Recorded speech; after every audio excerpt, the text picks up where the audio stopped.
O Iluminismo e seus filhos, né? A crítica ao Pentateuco. Então, o Iluminismo ele tem vários filhos, e um deles aí é a crítica aos liberais. O Iluminismo colocou a razão no trono, né? Então, agora a mente humana é senhor da verdade, isso durante o Iluminismo. Embora nós estejamos na pós-modernidade, o iluminismo, como, tendo a razão ainda como verdade absoluta, continua dominando o nosso pensamento. A prova disso é a ciência. Se a ciência não disser tal coisa, não é verdade, não importa que tenha evidências. Os especialistas é que têm que dizer o que é certo e o que é errado. Nós não podemos discordar do que os especialistas dizem. E quando eles falam isso, então eles estão dizendo que a coletividade dos especialistas detém a verdade absoluta sobre tudo. E nós não podemos discordar porque nós não somos especialistas, né? E se for um especialista cristão, aí ele está contaminado pela religião. E ele não é a autoridade, ou não deve ser visto como autoridade respeitada para tratar desses assuntos, porque existe uma separação entre fé e razão. E isso começa onde? No iluminismo. E os liberais contribuíram para isso.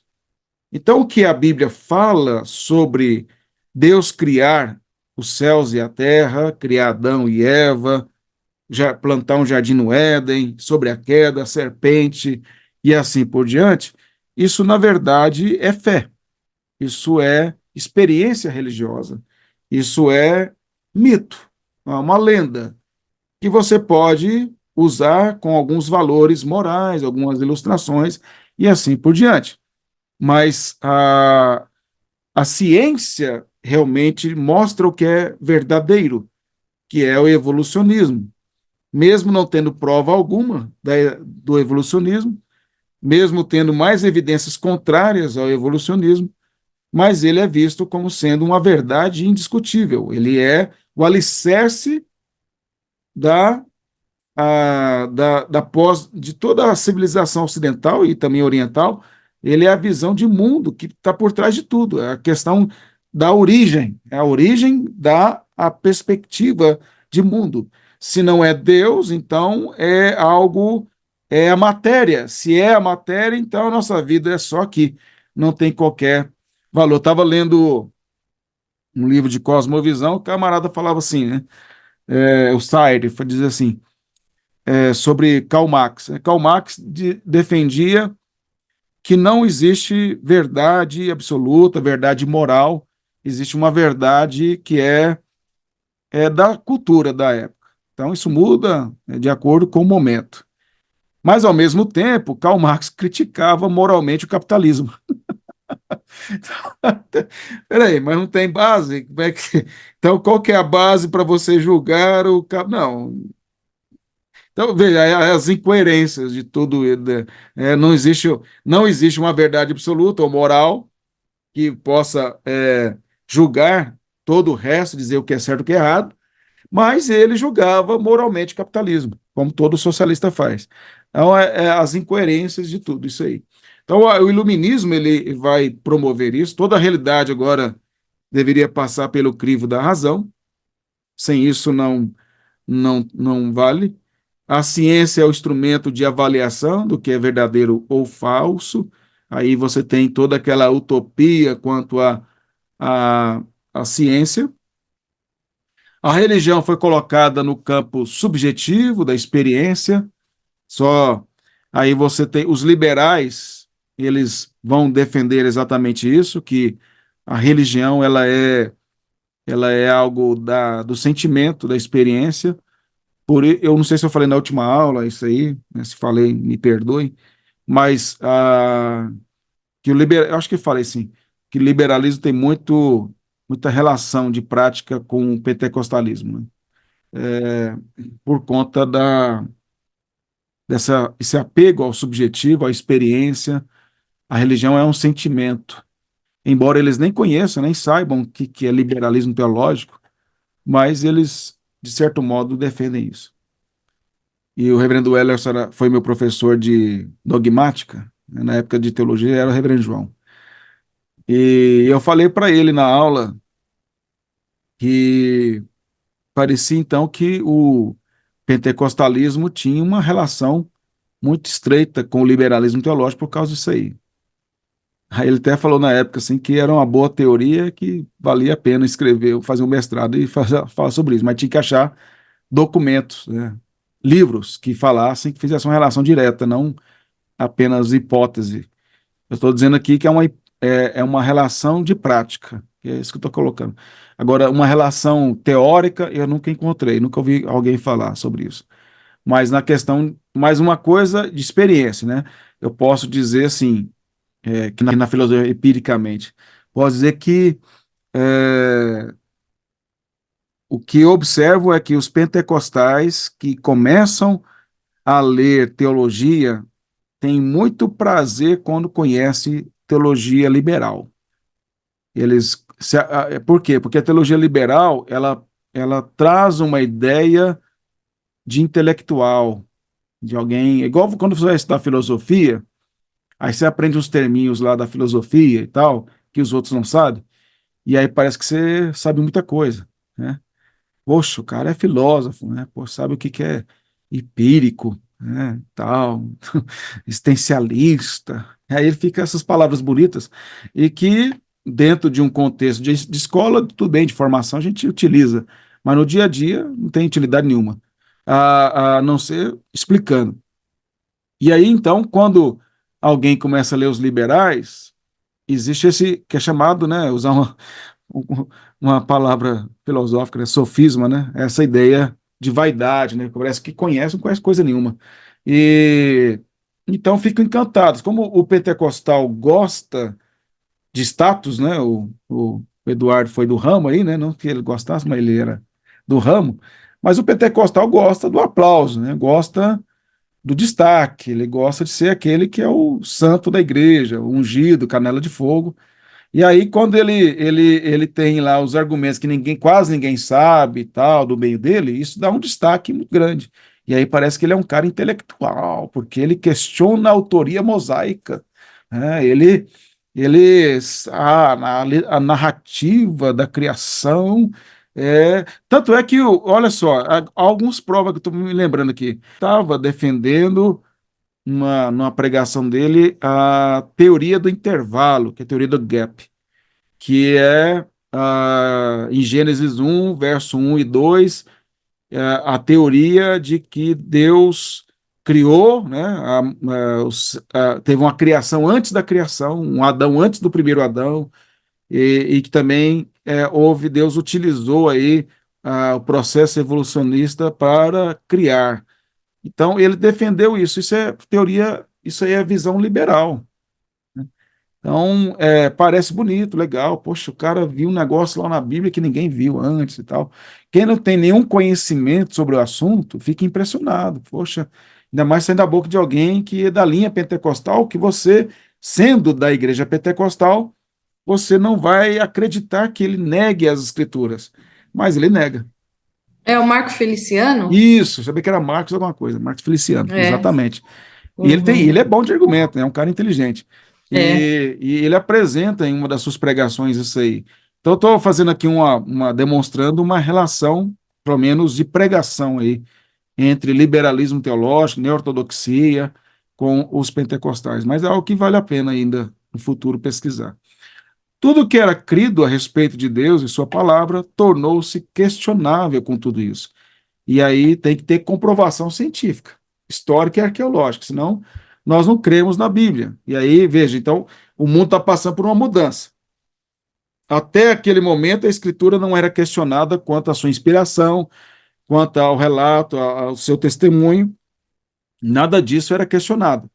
Mas agora, com o iluminismo, com todo o evolucionismo, com aquelas colunas que eu já apresentei para vocês, né? O Marx, o Freud, o Nietzsche e o Charles Darwin, com essas mudanças todas aí e com essa idolatria da razão humana através da ciência, Se não tiver comprovações científicas, históricas e arqueológicas, o que a Bíblia está dizendo, não é verdadeiro o relato, isso é falso, isso aí é mito.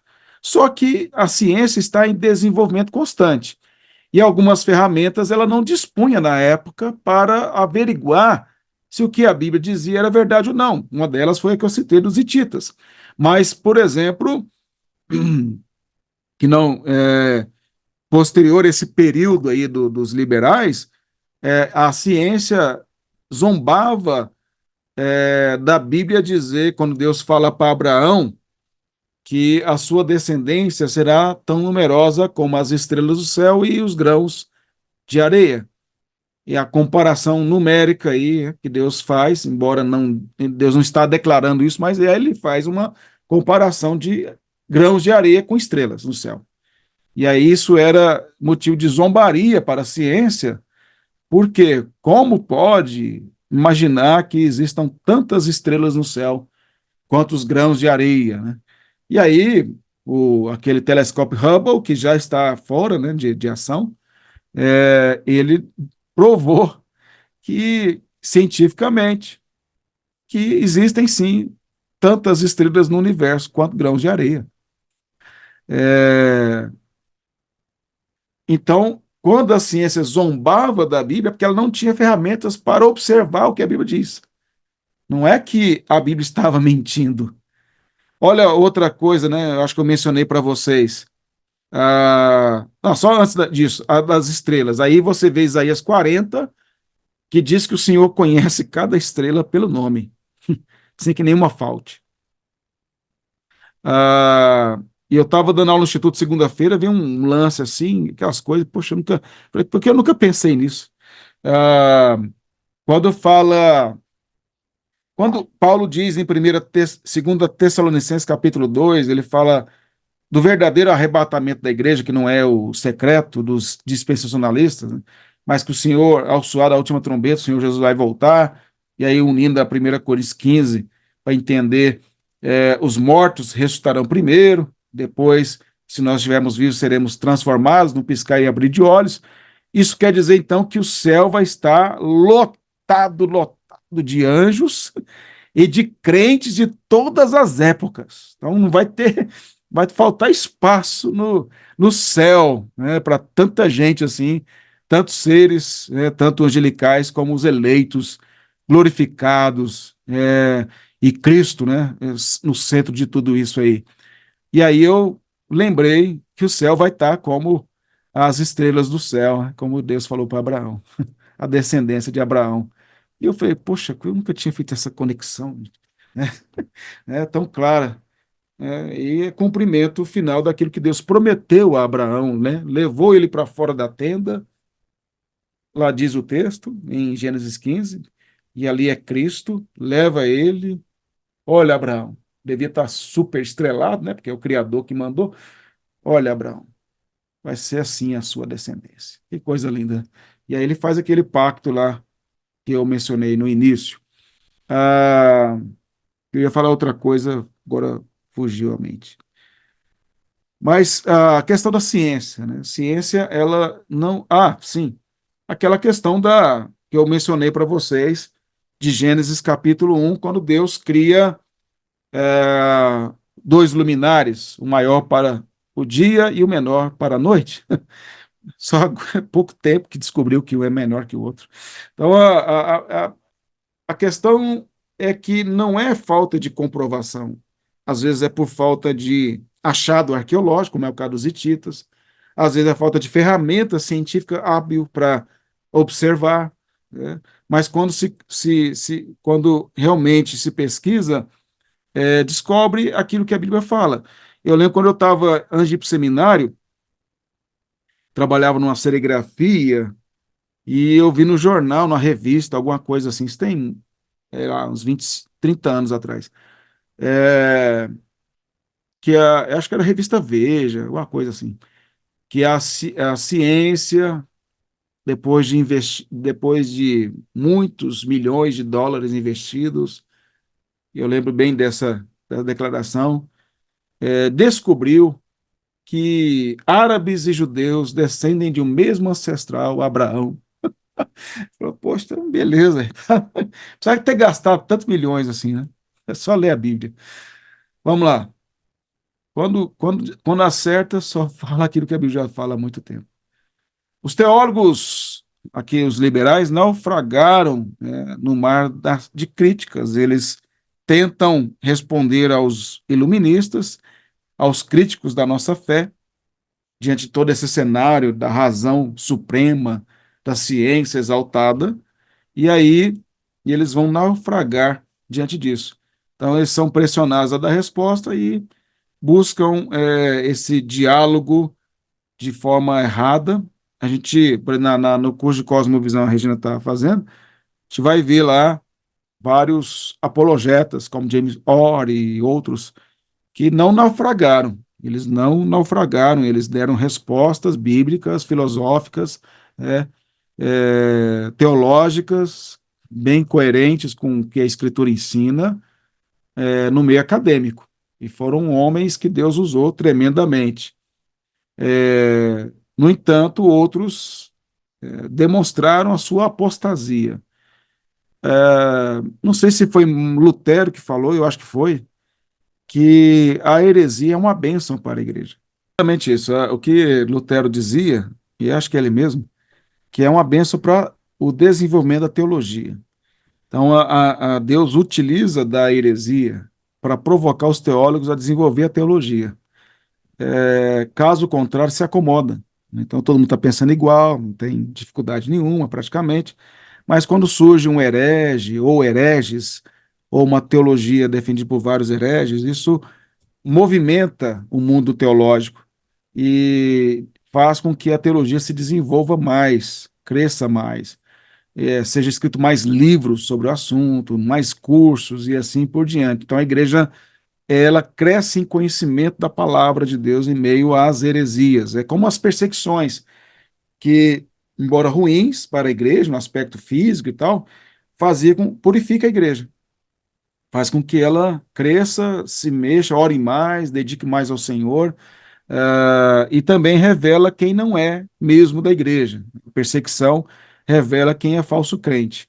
A heresia também revela quem é falso pastor, falso crente, porque eles abraçam a heresia. É o caso dos liberais, eles abraçaram a heresia, demonstrando que, na verdade, nunca foram crentes, nunca pertenceram ao Senhor. Eles apenas estavam na igreja. E aí, no meio disso, é que surgem as verdadeiras igrejas, né, que estão firmadas na palavra, do Dr. Carson, lá na Fiel, né, talvez a Regina estivesse lá na época, primeira vez que ele veio ao Brasil, assim, veio na Fiel, né, que eu sei. E ele falou sobre Gálatas, né, carta de Paulo aos Gálatas, você lembra disso? E ele falou lá de Paulo exortando Pedro na cara por conta da postura dele, Barnabé.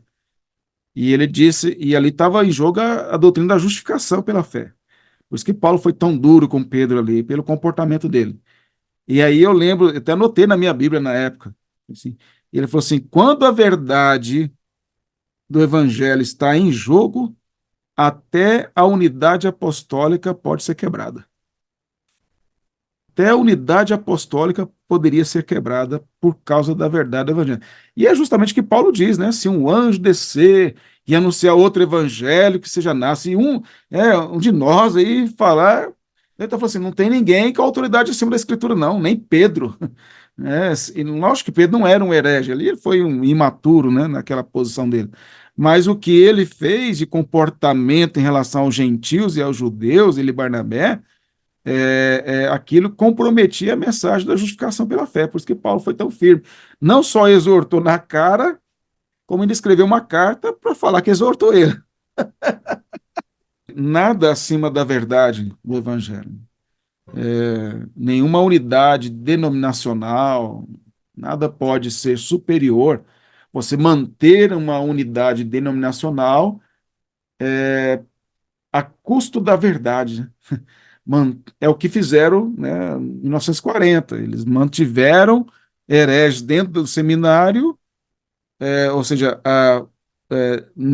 abriram mão da verdade para poder manter uma unidade denominacional.